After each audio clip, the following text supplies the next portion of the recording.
السلام عليكم، مرحبا بكم في القناة. كنتمنى تكونوا في افضل الاحوال. وصفتنا اليوم عبارة عن حلوة سهلة مهلة كتوجد بسرعة بمقادير جد اقتصادية وتعطينا كمية اللي هي كبيرة.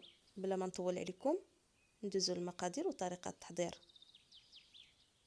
على بركة الله غادي نحتاجو ل3 البيضات من الحجم الكبير واللي خرجناهم من قبل من الثلاجة. غادي نضيف عليهم قبيصة ديال الملح وكاس ديال سنيده، عبار كاس ديال العنبه. بالنسبه لهاد الكاس تيعبر ليا 160 غرام ديال سنيده. بالنسبه للدقيق 100 غرام والزيت 140 غرام. غادي نضيف عليهم ساشي ديال الفاني وغادي نطرب الكل جيدا. بالنسبه للسنيده دائما استعملوا سنيده رقيقه، ما تستعملوش الغليظه باش دغيا تذوب لكم في الحلوه. غادي نضيف عليهم كاس ديال الزيت وغادي نطرب الكل جيدا حتى تذوب ليا ديك السنيده وتيضاعف ليا الحجم ديال البيض.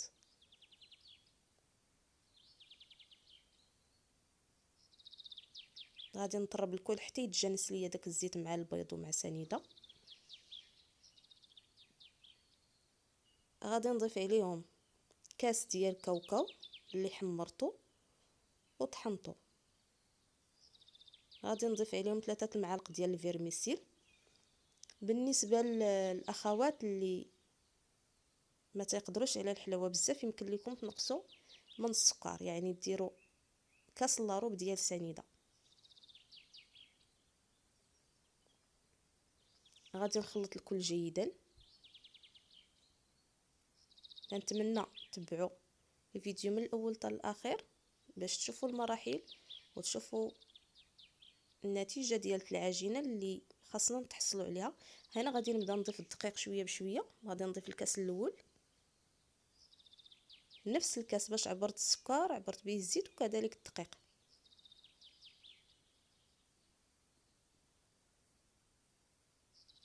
غنبقى نخدم غير بالطراب.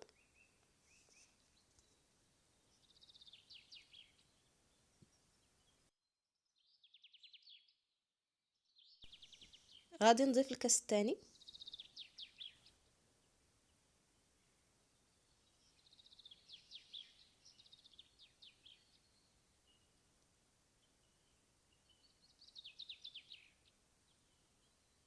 بالنسبه لهاد العجين تتكون مرخوفه على العجين ديال الفيديو الاول اللي فايت ليا شاركت معكم، يعني وصفه الحلوه ديال الطاوه الاولى اللي شاركت معكم.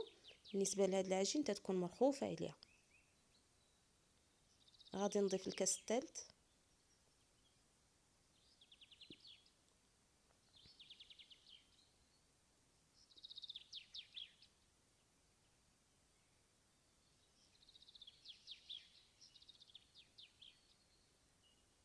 كنتمنى يعجبكم الوصفات اللي تنشارك معكم، وتنتمنى كذلك تدعموني باش نزيد نشارك معكم وصفات اخرى.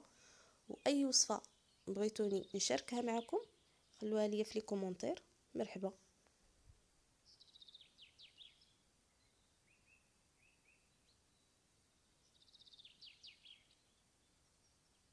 هنا غادي نضيف الكاس الرابع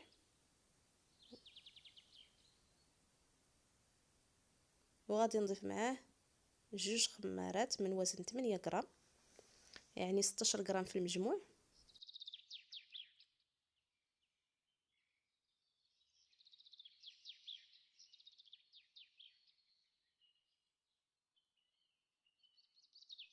هنا غادي نستعمل ايدي باش نجمع العجين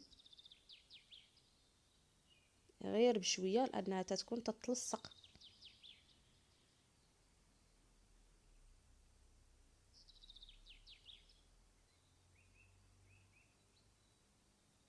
ما تنعجنها ما تندلكها، فقط تنجمعها وتنداخل داك الدقيق مع العجين باش تكون عندي عجينه وحده، ما تجينيش عجينه وفي الداخل ديالها الدقيق.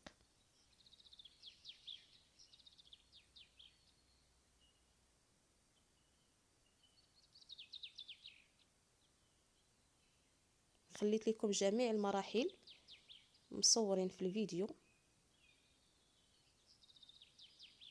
غير تبعوا النصائح، تبعوا المعلومات، تبعوا الفيديو من الاول حتى الاخير، وان شاء الله راه غادي تصدق معكم. راه تجي رائعه، تجي بنينه، يعني مذاق اخر وشكل اخر، وسهله في التوجد.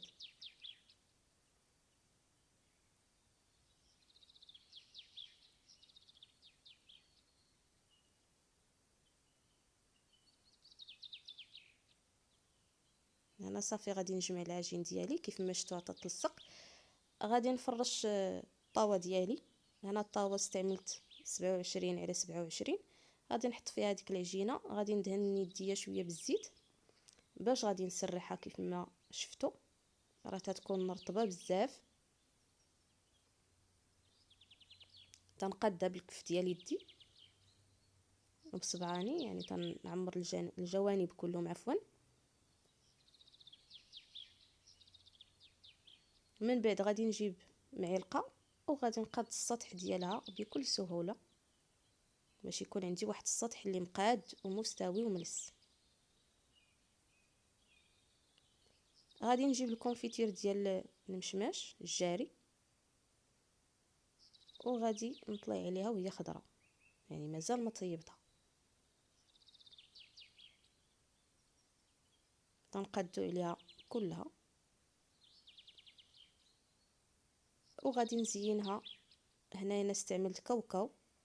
بالنسبه للكاوكاو غادي تصهدوه شويه باش ياخذ داك اللون الذهبي، وكذلك باش تحيد منه ديك الريحه ديال الكاوكاو، وباش يبقى كذلك مقرمش ليا فوق الحلوه. اولا بامكانكم تستعملوا كذلك اللوز ايفيلي، يكون افضل واحسن على حسب المستطاع. تندخلها الفران اللي سخنته من قبل على نار مهيله حتى تطيب على خاطرها.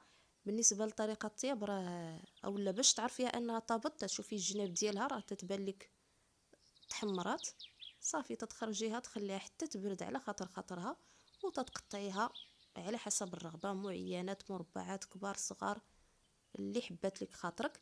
هنا غادي نقسم معكم هاد الحبه، هنا راه باقي سخونه داكشي علاش باقي شاده شويه. تتجي مقرمشه رطبه رائعه، المذاق رائع. نتمنى ان شاء الله تجربوها وتنال الاعجاب ديالكم.